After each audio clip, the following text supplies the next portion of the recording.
Ассалаумағалейкум қазақ елі, сериолог арнасына қош келдіңіздер. Женеден жүргізушісі мен Мадияр Пернебай. Достар, бүгін бізде сериологымыздың соңғы проект бөлімі. Қазір несін істейміз, қалай нүктесін қоямыз, оны қазір видеосы көретін боласыздар. Алдымен видеомызды бастап алайық.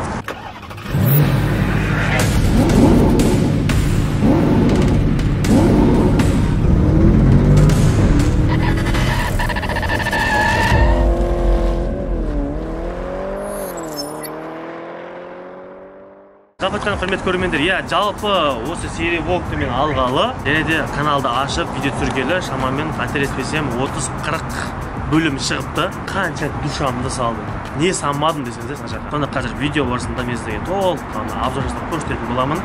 Бүгін енді міне конечный обзор. Ол обзор жасамас бұрын алдымен достар, біз қазір детальдар бар, өзгертетін, яғни ғана пневмамыз қайтадан шештеретін боламыз. Өйткені достар, біздің пневмамыз мына дискпен екеуі не рассчитан екен. Біздің диск 17-лік ауыр болған кейін жаңағы барды ямы барлығын сезіп, в общем, кішкене машинадан комфорт қашып кетті.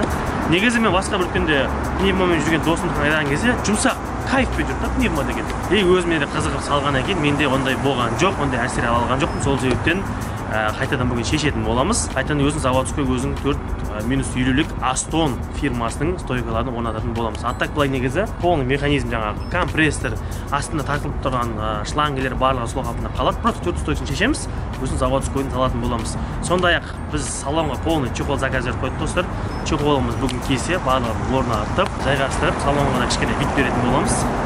Жалпы бүгінгі мелочь жұмсап жатқанымыз суда, оны қазір видеосында талмашалайтын боласыздар. Олай болса бүгінгі біздің видео қызық болмақ. Алдыңызға сушняк чипсиларыңызды алып, ыңғайланып отырбаңыздар. Ал біз видеомызды бастасақ болады. Ендеше бүгінгі біздің проекттің соңғы бөлімін мен пневма шешуден бастап отырмын. Неге? Өйткені достар, қазір бізде Астанада уже қар жауып тұр. Қыс бұл жақта пневмалардың шыдау-шыдамауы талай қатып қалса ертең көтере алмай қаламыз дегендей. Сол себептен негізі Астанада аздап қиындау. Пневманы просто 4 стойкасын шешіп қоямыз. Аттак жаңағы шлангілері, компрессорлері барлығы солай қала береді. Ертең көктем шыққан кезде қайтадан тағып алуға болатындай. Сол себептен біз тек 4 стойкасын ғана баяғы өзіміздің стойкаға айырбастап салып қоятын боламыз. Өзіміздің Астон мен 50-лікті қоямыз. Нандай титанкыңды, нандай жаман-жаман гайкілер қосып тұрып, брат, ауыстыршы деп айтқаннан кейін, құрметті достар, мінекей жаңа гайкілер алдық. Бүгін біз міне ескісін андай қарайып кетті, жаңасы ал сияқты жылтырап тұратын болды. Мен оқырмандарыма таңғалам мен. Сонда мелочтің бәрін байқап қояды ғой қарғошы.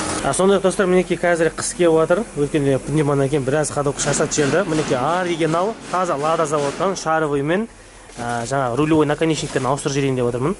Ертең алдағы уақытта ешкім қорлық көрмес үшін. Мінекей достар, наконечник рулевой тяги оригинал. Осы и 4 шаровый, короче, 25 мың теңге болды ғой. Айтады ғой, Лада дешевый машина деп шет жоқ, достар, қателесесіздер. Білмеймін басқа Ладалар қандай екен, ал вот приораны ақша шеккен бір жерін доқыштаған адамдар дейді ғой, примерно.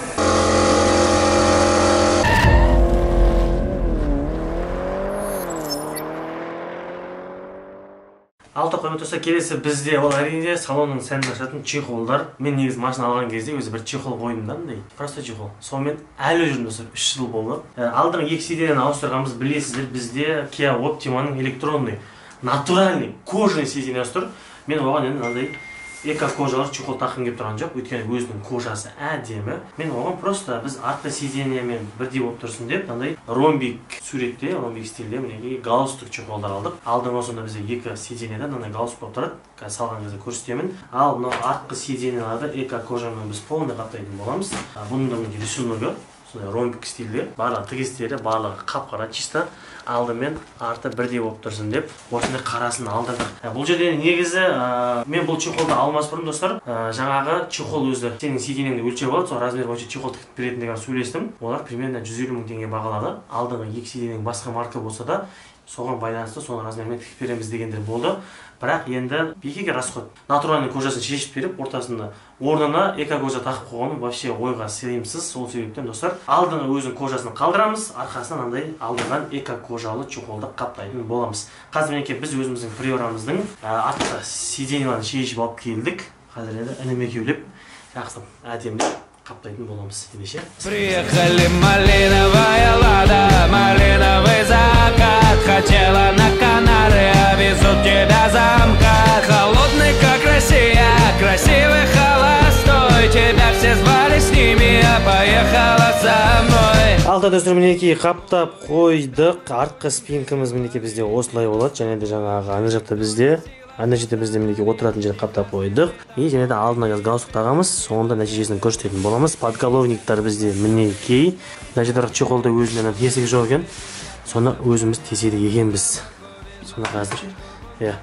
Жалпы мінекей көрдіңіздер ғой, қазір салғаннан кейін салонда қалай тұратын көретін боласыздар. Негізі өте әдемі. Енді по-любому енді заводской сияқты тұрмайды. Кішкене сәл бос жерлері бар. Мына жерден қараңыздар. Енді зато нормально, жоқтан гөрі нормально. Ертең уақыт өте келе сәл өзінің орнына басылады. Маған қарағанда қайда жақсы ғой деймін да. Маған жүргенде 3 жыл болды достар менде.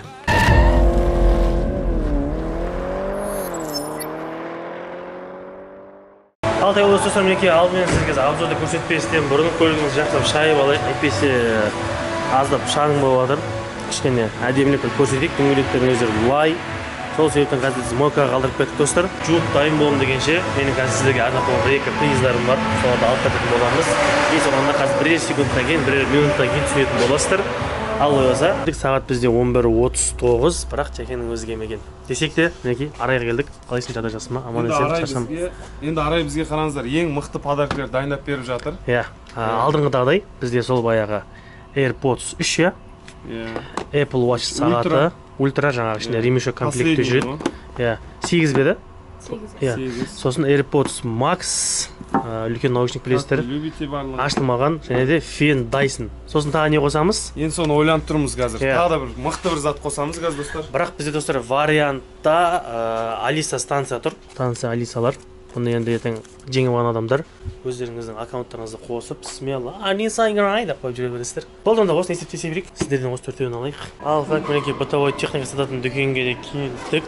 Алиса қайда? Көріп тұрсаңыздар, лайк басыңыздар. Қазір мынандай шығып кетті, гармон дейді. Алисалар. Еще достар, Алисаның лампочкасы да бар мынандай. Бұны не екен білмейтін болсаңыздар, бұл лампочка. Мысалға сіздер кухняға қойсыздар ғой, Алиса кухняны светін жақ дейтін болсаңыздар, мына лампочкаларға сигнал келеді да, сонымен сіздерге жарық беретін болады. Сосын тағы не бар? Негізі Алисаның сферасына кірсеңіздер, ауырасыздар. Азарт бұл дегенше қызық тема бай. Станция Алиса Light. Так достар, осыны аламыз.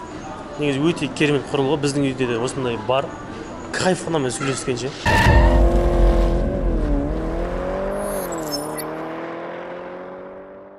Айтпақшы достар, осындай қызметтің барына жүгіріп жүрген. Бұл жолы мінекей Чина досының көлігімен, Чина досында жақында көлік алған болатын. Қандай машина? Lamborghini R3 ғой. Саламатсыздар, қалайсыздар, жаңағысыз ма? Так, салонға қарап біле берсеңіздер. Бұнда достар алда уақытта Чина тюнинг тайм дейді. Түсіреміз, не істейміз? Сүрек ба, не қылайық? Жасын. Сүрек ба, бірақ Чина айтады, сен сияқты былай дейді, ойбай, 20-30 серия емес. Главныйлар істеймін дейді, руль ауыстырам дейді, АМ дефлектор салам, андроид салам дейді, сәл-сәл. Чехол анау. Комфортқа келтірем дейді. Соны видеоға түсіріп, бір-екі бөлім болса да шығарайық па, әлде керек емес па? Менікі емес та, просто Чинаның көлігі сіздерге видео болсын деп, Чинаның да жасатқан проектін біздің сериялық арнаға шығарайық па. Өйткені достар, бұл көлік бізде серый да, міне боковойды көріп тұрсыздар ма, міне қараңыздар. Сырттан шығарып көрсетесіз. Әйтпесе негізі черный, бір ақ болған кезде жоқ, тамыр. Ал енді көрімдіктерді мына нөмірге жібере беріңдер деген ба? Бәрекелді. Жоқ, соған нөмір бар ғой, нөмір ше анау. 1000 теңге билет алып, сөйтіп көрдіңіз жібере берсеңіздер болады негізі достар. Ал мойкаға келсек, көлігіміз жақсылап жуып қойған достар. Достар, думалақ бастар. Мінекей, қараңыздар. Әдемілеп, титанкісін қараңыздар, жылтырап тұр. Мына қараңыздар, арқасынан, жаны машин. Серий Волк. Міне достар, жаңа Чинаның да машинасы, құдай қаласа. Көріп тұрсыздар ғой қазір состояние, осыны да жасаймыз деп жатырмыз. Соны 2 серия көлікті де проектке түсіреміз ба деген нәрсе ғой. Так, олай болса, кеттік. Алтай, олай болса достар, мінекей біз қазір алдыменен дәл осы жерде көлік жайлы толық обзор жасайтын боламыз. Бұл көлікке жалпы осы уақытқа не істедім, қай жерін істедім, қанша кетті, соны қазір толықтай көретін боласыздар. Одан кейін біз уже жаңа артта бантиктеріміз бар. Бантиктерімізді қойып, подаркілерімізді қойып, уже видео түсіретін боламыз. Алдыменен қазір бәрін алып машинаны салып қойық. Ал достар, мінекей видеода өз мәресіне жетті демей қойық. Ал біздің серия Волк проекті осымен өз мәресіне жетті. Жалпы көрдіңіздер, бүгін мінекей чехолын ауыстырдық, пневмат қайтадан ауыстырдық, шештік. До того майдана жаңағы баллонның болттарына дейін жаңарттық. Осымен біздің проект тәмам десек те болады. Негізі достар болады, тағы да әрмен қарап алып кете беруге.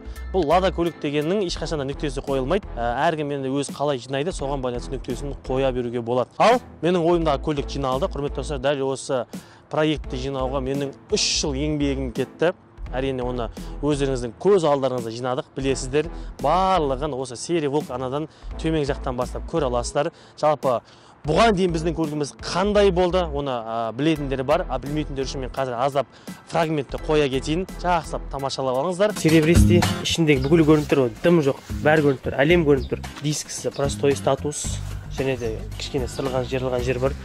Фарасы сырылған, мүлдем жанбайды, сыртын бәрі кеткен. Алдын қарайтын болсаңыздар, үйсіп келді өзі. Асты қап-қара, оны бояймыз әлі алдағы уақытта. Фараларын ауыстырамыз, туманиктерге де ауыстырамыз. Әдемі мықты туманик қоямыз. Мүмкін болса решеткасын ауыстыра салу керек. Сарылып кеткен міне. Сарылып кеткен, сөйтіп келді. Сосын бәрін істеуіміз керек.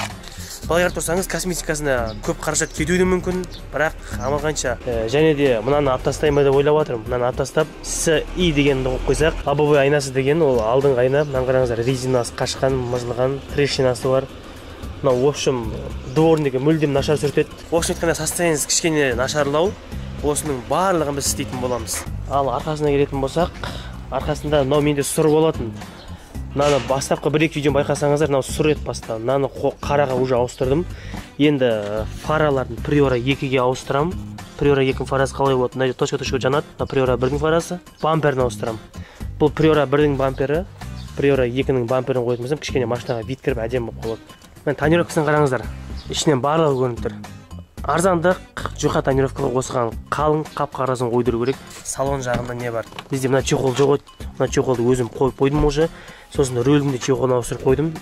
Мүмкін болса ертең рөлін ауыстыру керек бізге. Так, Priora 2-ге. Ең бастысы достар, Priora 1-дің торпедка панелін Priora 2-ге ауыстыруымыз керек. Яғни мына жерде монитор пайда болады. Ол Priora 2-нікі, және де мына жерде өзгереді, сағат жоғалады. Priora 2-ның панеліне сағат жоқ. Ішкі жанры жалпы осындай. Уже чехолмен қожасын ауыстырып қойдым. Тағы да біраз істейтін нәрселер бар.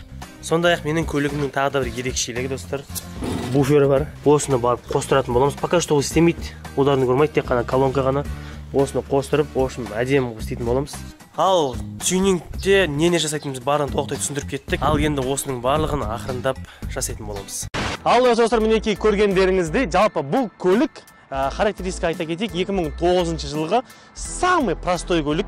До того бізде жаңа полный центр замок емес, алдыңғы екеуі ғана электронный, арқасы қолмен ашылатын болған. Сондай-ақ кондер жоқ, Priora 1 пустышка былайша айтқан кезде. Бұның мен просто бір қызыққаным достар, 2020 жылы карантин басталған кезде қолымда тұрған 1,5 миллионға сатып алдым. Сүйегі аман. Енді сыртынан жасап алам деген оймен алған болатынмын.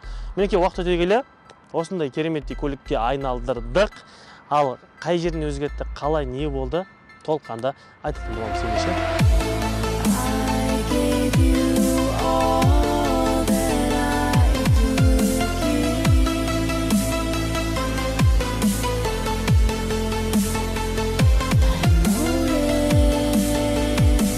Достар, назарларыңызда бізде Priora 2-ның бампері. Негіз бізде өзіне Priora 2-ның бамперімен келді мен алған кезде. Бірақ аздап түрде қашқаннан кейін біз новыйын алдық. Өткенде покраска жасаттық.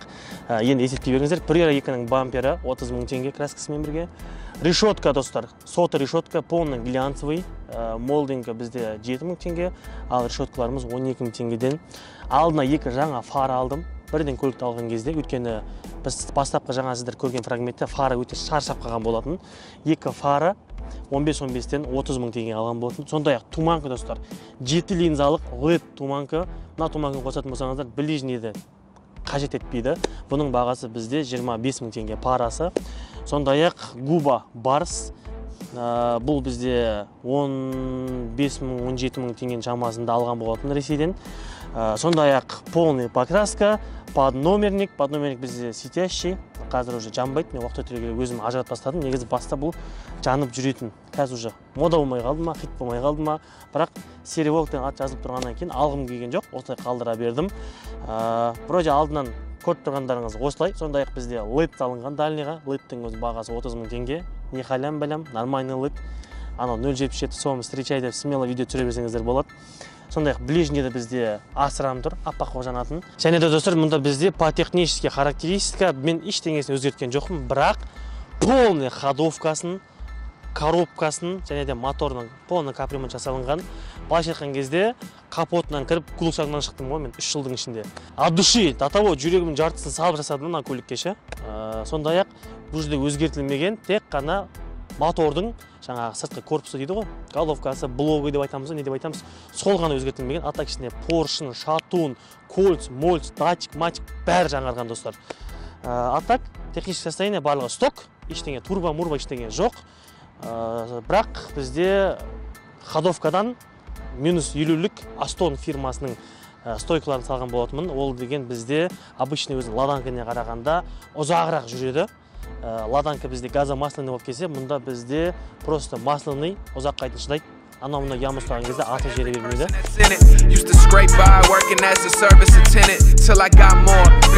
Алдыңғы жыл достар, Ерғазы бауырым менің көлігімнің обзор жасаған кезде бір керемет сөз айтқан болатын. Көлігіңнің 50% сәнін ашатын ол әрине бізде Титанка. Я достар, сол сөзге толықтай келісемін. Мінекей соның арқасында Қазақстанда өте сирек кездесетін, көздің жауын алатын Sakura Wheels деген Титанканы Ресейден алдырдық. Мен алған кезде бұндай Қазақстанда өте сирек кездесетін. Мен алмас бұрын өзі Чимгентте біреуін көрдім Грантада, одан кейін Ақтөбеде Девяткада біреуін көрдім, үшінші болып өзім алдырдым ғой, қателеспесем. Одан кейін келе уже менікіне көріп қызығып Ресейде заказ бергендер көбейді.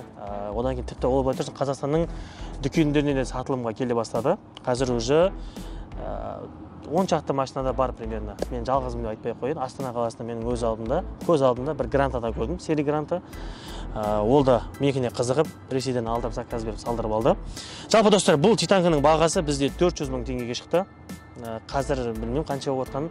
Сонда бір дискіміз 100 мың теңгеден болып тұр ғой. Сондан және де резинкамыз бізде 4 100 мың теңге болды. Вообще бізде мына дөңгелекке 500 мың теңге қаражат кетті. Ал жаңа по технический характеристикада бізде ходовканың бағасын айтпаппын. Достар, ходовка бізде полный Астон пружина стойкасымен бірге жаңағы 320 мың теңгедей ақша кетті. Айта берсек негізі көп. Жаңа коробкамыз новый. Негіз по техническийдің бағасын әзірге есептемей қойық. Әзірге мен тек қана көздеріңізге көріп тұрғандардың бағасын айта кетейін. Соңында бірге есептейтін боламыз. Бұл осы достар, келесі бізде лобовой дейма, алдыңғы айнамыз. Бұл бізде негізі заводской антиблик 5%-тігін салған болатынмын. Кішкенде ғана фиолетовый болып тұрады. Одан кейін уақыт өте келе уже антиблик пленка салдырдық, 35%-дық. Андай пасмурный, жаңбырлы погодаларда фиолетовый болып, әдемі болып көрініп тұрады. Осы ақпайын байқаған шығарсыздар, Instagram стористарда, болмаса фотоларда, басқа видеоларда көрсеткен болатынмын. Сондай-ақ боковой зеркало, өткенде ғана глянцевый салдық, полный электронный, подогрев жұмыс жасайды. Мен алған кезде пустышка болатын, осында жаңартып салдым. Сондай-ақ полный покраска. Полный покраскамыздың бағасы достар бізде 500 мың теңгені құрады. Неге дейсіздер ғой, өйткені естеріңіз болса, біз лобовойды шешіп покраска жасады. Есіктің жаңағы ішкі проемдар дейма, проемдардың есіктің астындағы шіріп жатқандарын барлығын тазалап, полный барлығын краска істедік. От и до покраска болды, былайша айтқанда. Сол себептен бұның бағасы бізде 500 мың теңге болған болатын. Жалпы негізі көліктің сыртындағы барлық көріп тұрған косметикалардың барлығы достар бізде жап-жаңа. Ал ендеше көліктің артқы жағынан көрсетіп кетейік. Ал осы көліктің артқы жағынан келетін болса, құрметті достар, мінекей мен байқасаңыздар, полный хром детальдердің барлығын антихромға жасаған болатынмын. Көлікті серый, черный, ал салондағы кейбір заттарды комбинировать етіп, көкпен араласып жасаған болатын. Оны қазір толыққанды алдағы көретін болсыздар. Жалпы артқы жақта біз достар мінекей пластиковый лип спойлер. Негізі бізде Қазақстанда көбісі самурай резиновый қояды ғой. Менде де алдым сондай болатын. Черный глянцқа ауыстыру үшін осындай пластиковый салған болатынмын. Porsche стильдегі Priora надпись, багаж молдинг черный глянцевый.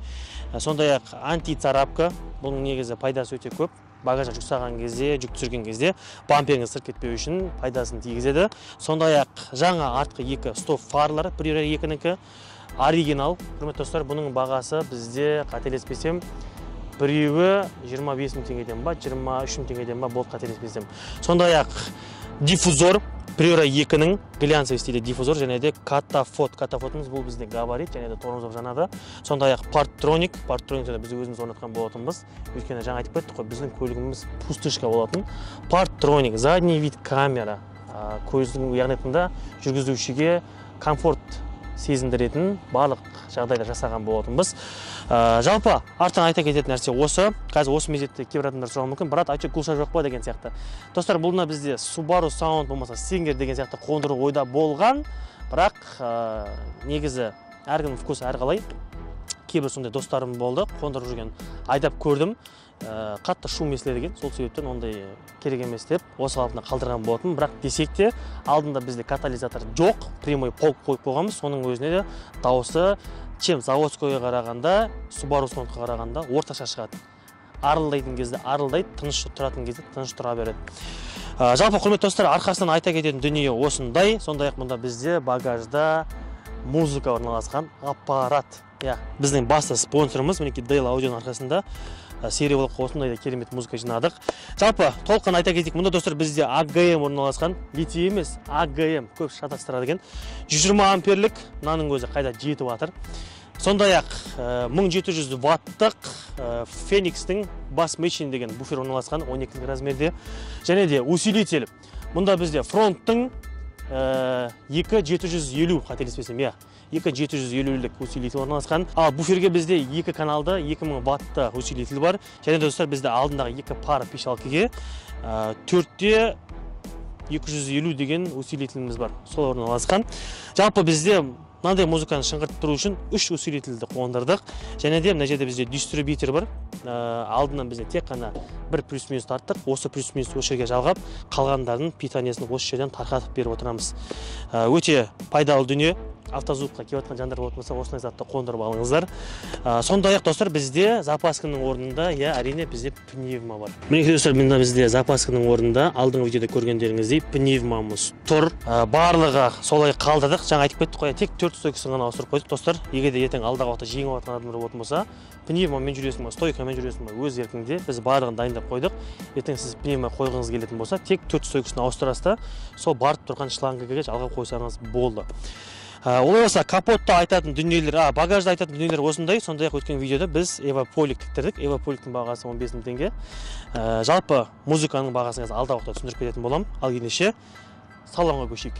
I'm trying to get a peek in the elevator, but if we talking peaks, I need mine like the Himalayas. I'm talking Олай болса, достар, менің көліктің сыртындағы барлық заттарды айттық деген ойдамын. Айтпақшы болса, естен шығып кете береді. Сондай-ақ біздің көлікте мінекей 2 қабатты абишумка орналасқан. Көлікті алған жылы, бірінші жылы мен барып Сарыағаш қаласына 150 000 теңгеге қондырып алған болатынмын. Абишумка сырттағы вибрациялар, сырттағы шумдар аса қатты естілмейді, рахат, комфорт сыйлайды. Сондай-ақ салонның ішінде бізде есікті ашқан кезде бірден мінекей 3 двадцатка, және де 2 пара пешалка. Мұнда бізде достар 200-230 ватты динамиктер орналасқан. Осының барлығы жаңағы усилительге жалғанған. Сондай-ақ байқайтын болсаңыздар, бізде мінекей жоғары жағын кожамен қаптағанбыз. Кожаның да тігісі көк жіппен тігілген. Жаңа айтып кеткендей, салондағы көп жаңағы кейбір детальдарды тігісті болсын, подсветка болсын, цветке байланысты нәрселердің барлығын көкпен жасадық. Яғни айтқанда көк қара деген сияқты қылып жасаған болатынбыз. Тағы не айтамыз? Сондай-ақ достар, мына жерде бізде әр есікте линия болып жанып тұратын подсветкаларымыз бар. Және де ручкада да жанып тұратын подсветкамыз бар. Бұл түнде өте әдемі. Телефонның қосымшасы арқылы басқарылады. Кез келген түске ауыстырсаңыз болады. Мына есіктегі, аяқтағы, ручкадағы барлығы бір ғана телефонмен басқарсаңыз болады. Әрқайсысын әртүрлі цветпен жағасыз ба, әрқайсысын бір цветке жағып қоясыз ба, ол өз еркіңізде. Сондай-ақ достар, жаңа көліктің басында байқағандарыңыздай, көлігіміз өте простой болғандықтан біз өзіміз полный пакет дейма, электропакет жасаттық. Арқаларына да электронный стеклоподъемный өзіміз қондырған болатынбыз. Тағы не айтамыз? Priora 2-нің обшивкаларын қондырдық, мінекей пойым жасаттық. Осымен есікте айтатын дүниелеріміз бітті деп ойлаймын. Ал көліктің ішінде достар, әрине бізде көздің жауын алатын ол электронный сиденье. Көлікке отырмастан бұрын бірден көзге түсетін ол әрине бізде порогта орналасқан накладка, шірімейтін темір. Осындай хром түрінде келеді. Мінекей Priora деген надписімен, менде уже осы көлікті жүргеніне 2,5-3 жылдай болып қалды. Әрі бірде-бірі түсіп қалған емес, шіріген емес, тот басқан емес, өте керемет дүние. Көлікті сәндеймін дейтін болсаңыздар, осындай детальді қойсаңыздар болады. Ол болса, көліктің және де менің көлігімнің ең басты ерекшелігі әрине ол достар, бізде электронный плавающий сиденье. Kia Optima'нікі. Мынаның барлығын біз алдыңғы бөлімде көрген болсаңыздар жалғаған болатынбыз. Астының барлығы қазір осы жерде көп сұрауы мүмкін. А чё, брат, Optima'нікі Priora'ға түсе бере ма деген сияқты? Жоқ, достар. Бұның барлығы переделка. Төменгі жағында бізде Priora'ның қондыратын жерінен Kia Optima'ның сидениясын екеуіп қондыру үшін қалай айтады? Переходник дей ма? Переходник деген сияқты бір темірді варт етіп барлығын жасадық. Десек те бұл өзінің заводской сидениясына қарағанда аздап биікте орналасады. Негізі төменге орналастыру үшін ол үшін біз кузовты кесуіміз керек, варт етуіміз керек, оның барлығы ұзақ жұмыс. Ертең мысалға жеңіп алған адам мына сиденье ұнамайды, маған сток керек дейтін болсаңыздар, қайтадан Priora'ның өзінің заводской сиденьясын смело салып қоя берсеңіздер болады. Ал осы достар, мінекей бізде көліктің ішіне жатқан кезде бірден көзге түсетін әрине достар, бізде руль. Kia Optima'ның рулін қондырдық. Бұны да мен өзім полный жасаған болатынмын. Руль жайлы да қалай салдық, не істедік, оның бәрі бөлек видео. Жалпы достар, мультирульді жалғаған болатынбыз. Мінекей бұнда черный глянцпен Ладаның логотипін қойдық. Мынаны кожаға өзім қаптасқан болатынмын. Бұның да тігістері мінекей байқасаңыздар көк жіппен сондай-ақ мультирульді жалғағанбыз. Мультируль достар, мұнда бізде Android қондырғанбыз. Осы Androidқа жалғанып тұр. Бірақ біз бұл жақта особо қатты қолданбаймыз. Бұл жақ бізге тек задний вид камерамен және де ауа райын, күнделікті жаңағы сағатыңды және де неше жылдамдықпен кетіп бара жатқанды көрсетіп отырады. Ал основной музыканы біз мына жердегі пионермен қойып жүреміз. Мұнда достар бізде осындай музыканы шыңғыртып айқайлап отырған бұл бізде Pioneer FH725 модель. Көп адамдар қазір, брат, что за китайский мафон 520 сабаса дейді ғой. Айналайындар, сенің 520-ға қарағанда мына 725 деген қайда шыңғыртып береді. iPhone 11 мен iPhone 14 деген сияқты ғой. 520 деген модель төменгі модель, 725 жоғарғы модель. Көбісіне 4 бұрышты квадрат болғаннан кейін китайский деп ойлайды. Жоқ, құрметті достар, қателесесіздер. Мына мафонның бағасы 180 мың теңге тұрады. Процессорный, 6 каналды, полный буферге, пищалкиге және де фронтқа отдельно тюльпандар шығарылған. 520-дан не ол жаңағы анаған екеуіне бірге жібересің, анаған бірге жібересің деген сияқты. Сондықтан да қателеспеңіздер, пікірлеріңізді өзгертіңіздер. Және де достар, бізде мына подлокотникті өзіміз жасадық. Өйткені достар, біздің сиденьяны қондырғаннан кейін өзінің заводской туннелі сыймай қалады. Сол себептен жіңішке қылып өзіміз қолдан жасап қойдық. Және де бірден көздің жауын алатын құрметті достар, ол әрине бізде щиток. Замокты ашқан кезде мінекей 55 сияқты, 55-дің стилінде өте әдемі көк түспен плавно жанады. Мұнда достар бізде жүрген кезде сенің көлігіңнің вождениеңнің полный 50-60% қарап отыратын нәрсең, ол әрине бізде щиток. Сол себептен щитогың әдемі болса, көлікте де әдемі, комфортно дейсің да. Тағы не айтамыз? Сондай достар, мінекей бізде байқап тұрғандарыңыздай накидканы ала тұрайық. Кожаный торпеда. Бұны да өзім тіктірдім. Priora 2-ның торпедасын салдық та, мінекей көк жіппен кожаға қаптаттық, тіктік, және де кожамыз жарылып кетпесін деп бетіне мынандай алькантара накидка төсеп қойдық. Бұның да тігісі көк, Priora деген надписпен алькантара материал, мінекей. Сондай-ақ алькантара материал демекші, бізде достар потолокты да алькантараға қаптаттық, және де ең потолок болған кейін потолок болу керек та, звездный небо қондырдық. Жалпы достар, қазір звездный небоны сіздерге қосып көрсетейін, бірақ алдыменен жаңа айтатыр ғой. Хотя мына күндіз көрсек көрінен ба сіздерге, мінекей қазір подсветка салонында қосып көрсетейік, мінекей линия болып жанып тұрады. Мынаны кез келген түске қосымша арқылы ауыстыра берсек болады достар. Торпедада жанады, және де аяққа жанады, есіктерде бар. Сондай-ақ звездный небомыз да бар. Оны былай қосамыз. Звездный небоны достар қосымша арқылы да және де пульт арқылы да басқаруға болады. Мына жерде бізде пульт бар, пульт арқылы қызыл дейсіздер ма, жасыл дейсіздер ма, ақ дейсіз ба, көк дейсің ба, не болмаса фиолетовый дейсің ба, кез келген түске ауыстырып қоя берсеңіздер болады. Мен көбінесе көк цветпен жүрген ұнатамын. Сондай-ақ мына жерде музыка кнопкасы бар. Бұны басып қойтыңыздар, под музыка ойнап отырады. Өзі под бит және де яркысын азайтып көбейтуге де болады. Бұл сіздерге күндіз қалай көрініп тұр білмеймін. Камера жеткізе ала ма, жеткізе алмай ма, яркысын де пультпен азайтып көбейтуге болады. Сондай достар, ақыры мінекей подсветка, есіктегі подсветкаларымыз көрініп тұрған екен. Мен сіздерге қазір қосымша арқылы да қосып көрсете салайын. Мінекей өзінің қосымшасы бар. Осы қосымша арқылы қазір сіздерге мінекей жасыл десеңіздер, жасылға, қызылға, көкке, дәл осылай қосымша арқылы, не болмаса мына арқылы қалаған цветіңе осылай өзгертіп отыра берсеңіздер болады. Жалпы мен көбінесе мынандай фиолетовыймен жүрген ұнатам, как 222 айбық сияқтылар ше. Андасында көкпен жүресің, цвет настроение синий болған кезде. Жалпы достар, салоннан айта кететін дүниелеріміз осындай. Алькантара, мінекей звездный небо, кожаный салон. Және де арқамызда да достар бізде өзінің кеше жаңағы өздеріңіз байқап кеткендей сиденьямызды кожа қаптап қойдық. Нәтижесін қазір көрсетеміз.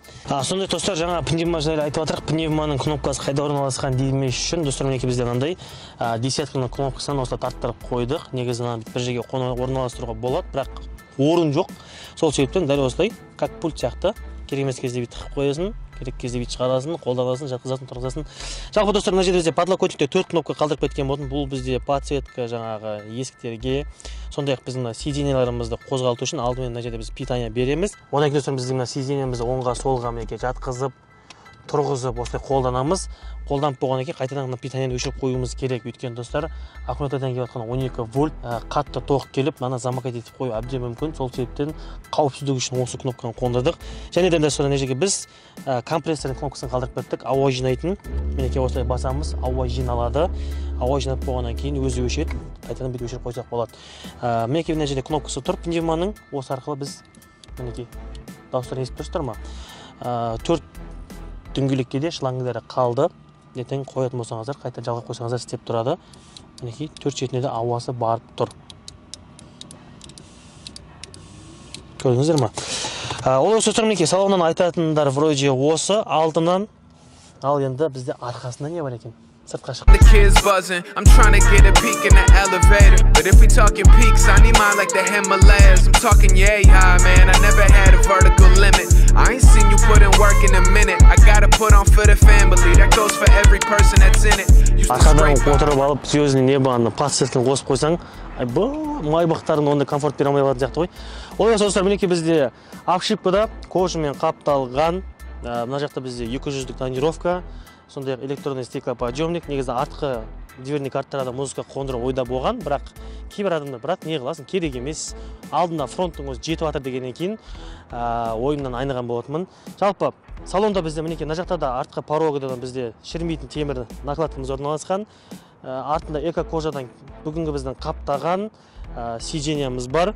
Сондай-ақ алдыңғы 2 оптиманың сиденьясы, звездный небо, арқада айтатын дүниелеріміз осындай. Сондай-ақ бізде артқы полкада 2 колонка орналасқан. Ол 2 колонкамыз заводской. Ол бізде жаңағы планшет арқылы жұмыс істейді. Күнделікті өмірде жай күндері тек сол Android арқылы музыканы қосып жай жүре бересің. Ал егерде қатты музыканы тыңдағың келетін болса, онда жаңағы біздің пионер арқылы музыкамызды айқайлатып, бір құлақ қышымызды қандырып алатын жайымыз бар.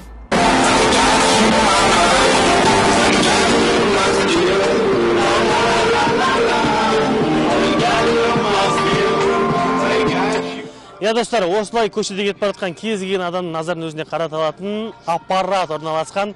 Жалпы құрметті достар, бұл музыкаға бізде DL аудиомен тікелей партнер болғандықтан бізге тегін жиналды. Ал егерде бағасын есептейтін болсақ, мұнда достар бізде 1 миллиондай қаражаттың музыкасы орналасқан. Ал осы бүгінгі шолуымыз осымен тәмам. Қасіздерге толыққанды қысқа нұсқа есептеп барлығын көрсететін боламыз.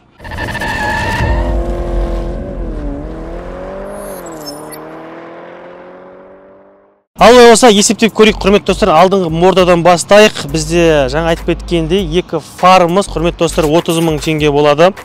Сондай-ақ решеткамыз 12 000 теңге, және де 7 000 теңгеге молдинг салдық. Бамперіміз, новый бампер алдық, покрасить еттік, бағасы примерно 30 000 теңге болды. Және де 25 000 теңгеге біз 2 туманик салдық, 7 линзалық. Сондай-ақ астында тұрған губа барс, оның бағасы 17 000 теңге. Сонымен в итоге алдынан көріп тұрғандарыңыз 121 000 теңге болды ма? Жалғастырамыз. Сондай-ақ келесі бізде Титанка. Титанка мен резинаның бағасы бізде 500 000 теңге. Дәл осы сәтте біз тағы да 500 000 теңге покрасканың ақшасын қосып жібере салайық. Сонда бізде қазір 1 100 000 теңге болды ма? Жаңа лобовой 30 000 теңге, және де антибик тонировкамыз 20 000 теңге. Оған 20 000 теңге қосамыз. Сондай-ақ 2 боковой зеркало 25-25 скидкамен примерно 40-45 теңге алдық. 40 000 деп есептей берейікші, құрметті достар. Одан кейін достар, бізде жаңа айтып кеткен 2 қабатты объюшумкамыз бар, 150 000 теңге дедік. Сондай-ақ артқы жағынан келетін болсақ, артқы стоп фарлары 20 000-20 000-нан 40 000 теңге. Одан кейін бізде пластиковый лип спойлер 5 000 теңге. Молдинг багажымыз 6 000 теңге. Және де надписіміз 3 000 теңге. Антитарапкамыз достар 5 000 теңге. Артқы жаңа бампер алдық, Priora бірден бампер тұрған. Бамперіміздің өзі де 30 000 теңге. Оны красить етумен бірге. Сондай-ақ диффузорымыз 12 000 теңге. Және де біздің катафоттарымыз бар 5 000 теңге. В итоге 1 467 000 теңге болды. Сыртқы жағынан көздеріңізге көрініп тұрғаны. Сондай-ақ музыканы есептейік, құрметті достар. Музыка негізі маған тегін келді, бірақ бағасын шығарайық. Мұнда бізде достар тағы да плюс 1 000 000 теңге. Неге 1 000 000 дейтін шығарсыздар, құрметті достар? Мұнда бізде мықты усиленный усилителдер, бір емес үшеуі бар. Және де 6 динамик, бір буфер, оның корбы бар, жұмысы бар, қаншама кабельдері бар, литий бар. Соның барлығын қосқан кезде мінекей осындай 1 000 000 теңгені құрайды. Алдыңғы жақтан, құрметті достар, бізде жаңа айтып кеткен сиденьямыз бар. Сиденьямыз 120 000 теңге, жұмысымен 150 000 теңге болды ма? Тағы да руліміз 200 000 теңге, щиток приборымыз Хаммер 55 стилінде болғандықтан 50 000 теңге. Кожаный торпеда, торпеданы біз 70 000 алдық, 40 000 тіктірдік. Сонда 110 000 теңге бола ма? 100 000 теңге деп есептей берейік. Және де 4 есікке Priora 2-ның обшивкасы 80 000 теңге. Одан кейін арқасында электронный стеклоподъемник салдық. Оның өзі примерно 60 000 теңге. Және де бізде музыкаға кеп тұрған Pioneer 180 000 теңге бағаны айтып кеткен. Және де планшетіміз бар. Құрметті достар, планшетіміз бізде 7 дюймді болғандықтан ол бізде арзан 40 000 теңгеге қондырған болатынмын. Келесі бізде жаңағы айтып кеткен пароктарымыз бар. Шірімейтін, көретін сәнін ашып тұратын пароктарымыз. Оның бағасы достар бізде 7 000 теңге полный комплект. 7 000 теңге. Және де Eva полигіміз бар 15 000 теңгеге. Сондай-ақ подсветкамыз бар. Құрметті достар, 35 000, жұмысымен бірге 50 000 теңге бола ма? Және де звездный небомыз бар 50 000 теңге, жұмысына 30 000 теңге, 80 000 теңге кетті ма? Алькантара материалымыз бар, оны қаптауымен 40 000 теңге болады. Және де достар, бүгінгі біздің орнатқан эко-кожалық чехолдарымыз бар, оның бағасы 30 000 теңге, алдыңғы 2 галстугымыз 15 000 теңге. 4 есіктегі бізде мынау кожаға қапталғандарымыз біреуі 10 000 теңгеден болма, 4-еуі 40 000 теңге. Және де достар, ең бастысы бізде пневмамыз бар. Пневма жолдас баладан алғандықтан бұл бізде жүрілген пневма, жаңа емес, бағасы 250 000 теңге. Осымен в итоге достар 3 854 000 теңге болды. Бұл бізге көзге көрініп тұрған баға. Ал көзге көрінбей жатқан техник запчастарымыз бар. Оны жөндеуіміз бар. Жаңа айтып кеттік, жаңа коробкамыз бар, 200 000 теңгелік. Полный новый ходовка 350 000, 400 000 теңгеге жұмысымен қосқан кезде. Сондай-ақ мотор капремонт, қаншама датчиктер жаңарды. Соның барлығын есептейтін болсақ, құрметті достар, бағасы примерно 4,5 миллионға таяп қалады. Сонда достар, машинаның өзінің бағасы бар 1,5 миллион, 4,5 миллион вложение, 3 жылдық еңбек, маңдай тер, ақ шаш, соңымен бағасын өзіңіз есептерсіздер. Олай болса, бүгінгі біздің мінекей қысқада нұсқа шоуымыз аяқталды. Осымен бүгінгі біздің проектте өз мәресіне жетті, құрметті достар.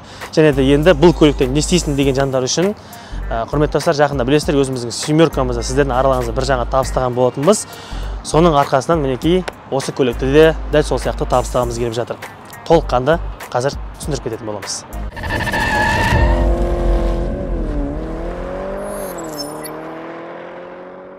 Something that you can't forget. Put the price up, baby, add the tax a bit. Know you saw the comma, thought it was an accident. Well, it wasn't. It's about time, the kids buzzing. I'm trying to get a peek in the elevator. But if we talking peaks, I need mine like the Himalayas. I'm talking yay high, man, I never had a vertical limit. I ain't seen you put in work in a minute. I gotta put on for the family, that goes for every person that's in it. Used to scrape by, working as a service attendant, till I got more. Bitch, I ain't